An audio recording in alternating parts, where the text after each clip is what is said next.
Hi there, I'm Coach Kenneth, and in this video, I'm going to be talking to you about I was replaced by her rebound, and then she regretted it. When you find out that your ex is dating somebody else after you've split up, it is one of the worst feelings in the world. You get consumed by who this new person is, how they could find this new person more attractive, how they could be so happy with somebody different than you. I understand what that feels like. It is not easy when you're going through that. It's hard enough to go through a breakup with somebody, but then finding out that there's somebody else and that they could possibly have a stronger connection with somebody new makes it a lot worse, feels a lot worse. And then we really get caught up in comparing ourselves to this new person, what they're like, how could they be better than us, how they look, their personality traits. And a lot of that is just guessing. We often have very little information about this new person, but we take these tiny little scraps and we obsess over it. I know what that feels like. It's not healthy. Ideally, you really want to focus on yourself, focus on healing, focus on growing after the breakup. And that really can change your life. Many people get so consumed by their ex and what their ex is doing, they don't do a lot of personal growth. They're just constantly watching what they're doing, what they're thinking, obsessing about the chances instead of really focusing on how can I better myself after this? What can I learn? How can I grow? There are literally thousands of questions you can ask yourself to better yourself. You can check out my creative healing course or my workbooks. They will truly help you. They are meant to help people, particularly going through a breakup. Now, you don't have to go through a breakup. But we obviously were keeping people going through a breakup in mind when we created the workbooks and the course. So I'm a big proponent for growth, for therapy, for talking about it, to putting words to it, and healing. In order to process something, we have to put words to it. Margaret taught me that a long time ago, and she'd say it to me all the time. We have to put words to it. We have to talk about it. That's why therapy works. And over the years, I understood it, and I really got what she meant more and more as we would talk every week about breakups and relationships, and she taught me so much about mental health. You have to understand, I had a supervisor who had tremendous experience. She ran agencies. She worked in the prison system. She worked with murderers. She worked in adoption. She did so much, and she was very well respected in the community. Whenever there was a difficult case, they brought the case to Margaret. Agencies would convene together, discuss. You would have a bunch of different agencies in a room, therapists from all different agencies, professionals, doctors, everything, and they would be ultimately going to Margaret and saying, what do we do? And she would kind of lead those meetings because she was so knowledgeable and filled with wisdom. And I was so lucky to have her for many, many years. And understand that it was many, many years before we even launched the channel, before she was ever in a video, that we would talk about all these things. So that's why we're able to really look at mental health and breakups and understand what people are going through. You know, depression, loss, grieving, and talk about all those things for you guys that are going through it. And for me, my passion was really helping people going through a breakup because I really was devastated by my breakup, and there was nothing more than what I wanted to figure out. Then what do I do? What are my chances? How do I turn this around? And, you know, the internet was really young when I went through that breakup with the Applebee's girl. I mean, we're talking like 15 years ago at this point. So YouTube was like in its infancy, and there wasn't coaches out there talking about this stuff. So me putting this together with Margaret had a lot to do with her knowledge of mental health and experience over the years, and me relentlessly trying to read books and understand what makes, relationships, marriages fall apart.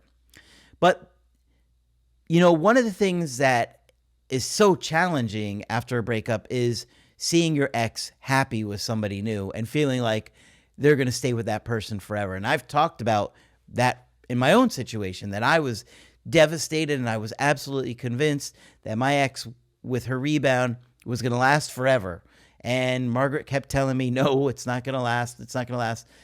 But I couldn't see it. I couldn't understand it at the time. Of course, it didn't. But that's why I understand this stuff so well. I've experienced a lot of it myself, and I've been very open about my own history with my parents and them going through divorces, and both my parents being married 3 times, and just really want to understand, why do relationships fall apart, and what can we do to have healthier relationships? So that's why we're always talking about this stuff. And this is such an important topic, because your ex could very well date somebody after the breakup, and you can get consumed with, oh, well, now they're never going to reach out.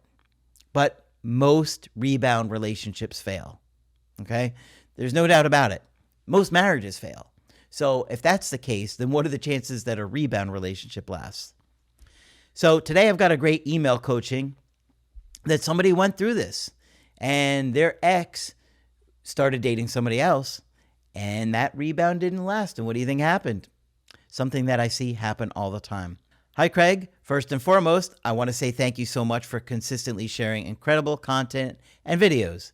Your channel and the information you teach has truly been so helpful on my post-breakup journey. I listen to your videos twice per day and also doing the workbooks on a daily basis. It's really helped me through some of the toughest periods of my life. Guys, I'm telling you, instead of watching your ex's stories, sit down, do the workbooks 30 minutes a day. If you feel like watching their Instagram or their Facebook, make yourself earn it. I've told this to some people that really struggle with looking. I said, if you have to look, make yourself earn it. Say, I'm going to watch a video before I look, and I'm going to watch a video and do the questions after I look, or an activity in the course's case. If you're doing the course, there's different activities. And that will at least make you feel good about yourself and not just getting consumed. I know you appreciate hearing about success stories, so I wanted to share mine as well. Perhaps some of your listeners will find it useful. It's a bit of a long story, so I'll try to summarize the main points. Here it goes. My ex and I are both in our late 30s. I'm a few years older. We were together for 5 years, during which time we lived together, bought a house together, and had a child together. And we were intertwined with each other's families. We broke up about 8 months ago, at which point we sold the house, moved into separate homes, and have shared custody of our son together. Okay, so let's look at this for a second, because I want you to look close. For those of you that are devastated, right? They broke up, they sold the house they were living in, they moved into separate homes, and now they're sharing custody of their son together. I get a lot of breakups with kids involved. I totally understand how to navigate those things. It can be very tricky because you're having to see each other all the time, right? So if you have that kind of situation, I'll be happy to coach you through that. Our relationship was very turbulent towards the end, and ultimately she ended things. There's a lot more to it, but I want to focus on the breakup reasons in this story. After finding your channel and learning about attachment styles, I quickly realized she is a textbook avoidant and I'm anxious. Reflecting back on our relationship, I can now see that a lot of our issues were rooted in the anxious avoidant trap you often speak about. When she ended things, it completely destroyed me. I begged, I pleaded, I sent numerous text messages, and I did grand gestures, etc. Everything I know now not to do. And of course, nothing worked. See, guys, we see this all the time. I know it feels like this is a thing to do, but you can see another example, it didn't work. But let's see what does work. In fact, it resulted in her blocking my number and only allowing communication through email solely on co-parenting related subjects. See what happens? Let's see what works, though. She became incredibly cold and distant, almost like a new person. Like the 5 years we spent together had meant nothing at all. She was often out with friends and seemed to enjoy being single, which again was made the whole thing even more painful for me. You see? I get it. Yes, it is worse when you see your ex out having a good time. A few months after the breakup, I saw her at the grocery store, wearing a lot of makeup and carrying a duffel bag. Boy, look at that. You know, the universe somehow just has a way of getting information to us, right? What are the chances of him bumping into her at the grocery store and seeing her with a duffel bag? After a lot of texts, I ultimately got her to admit she had met someone else and was going on a weekend trip with him. There's that rebound. Of course, this destroyed me. I texted and pleaded for a few days, after which I found your channel and went into no contact. The next few months were the toughest part of my life, constantly thinking about her, knowing she's with someone else, missing her, hating her, so many emotions and so hard to control. She posted Instagram stories with the new person. I heard from mutual friends they'd seen them having drinks together, and she seemed like she was having the best time in her new relationship, all while I was grieving and struggling.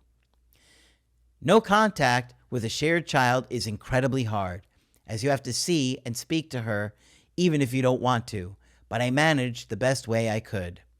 About 2 to 3 months later, it was her uncle's birthday party with the family, and she emailed me to tell me that her new boyfriend would join her to this party, at which point he would also meet our child for the first time. Oof, that hurts so bad.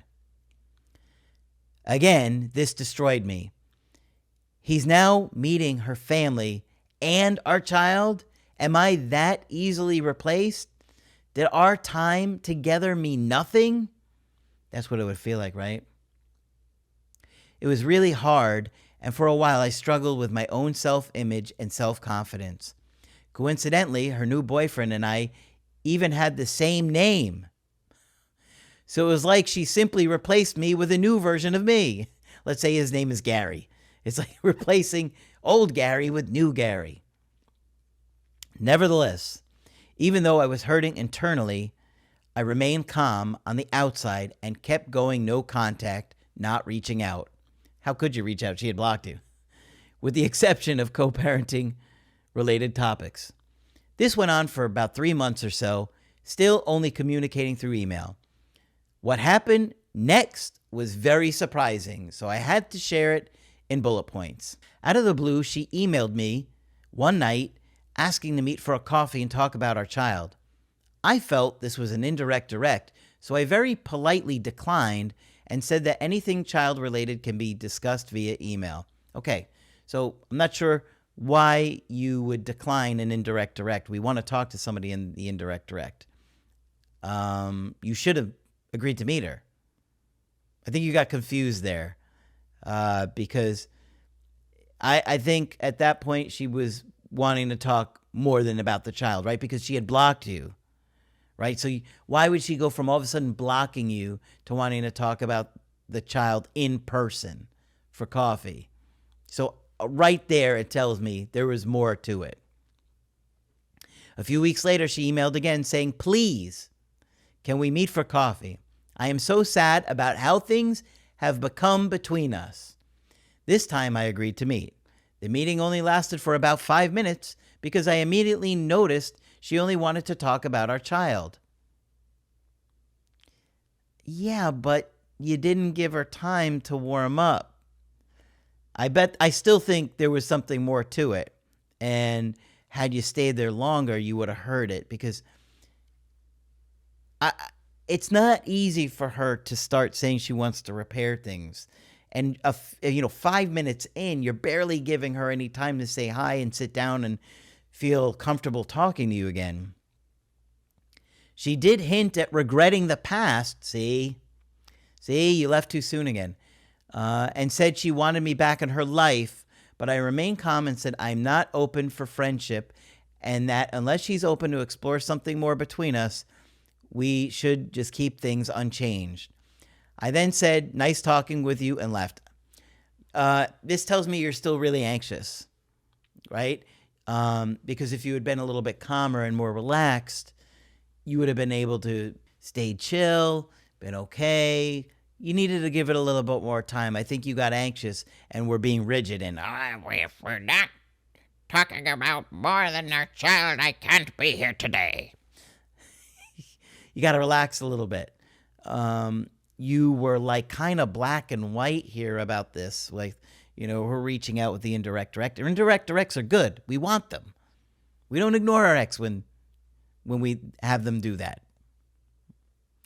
But let's see how it went. Okay, it still went pretty well. Let's see. Time went by. I saw her at handoffs with the son, but we hardly exchanged words, only focusing on our child. One day, again out of the blue, she emailed me a long personal message saying she had been thinking a lot about us, our relationship, what we could have done differently, and asked to meet. I emailed back saying, I'm still not open to friendship. Boy, you're really rigid here, aren't you? And that I don't want to have these kind of conversations as long as there's another relationship, or as long as she's in another relationship. She replied, I've ended the other relationship. I mean, I think that would be kind of obvious here that she had ended that other relationship. You're really rigid.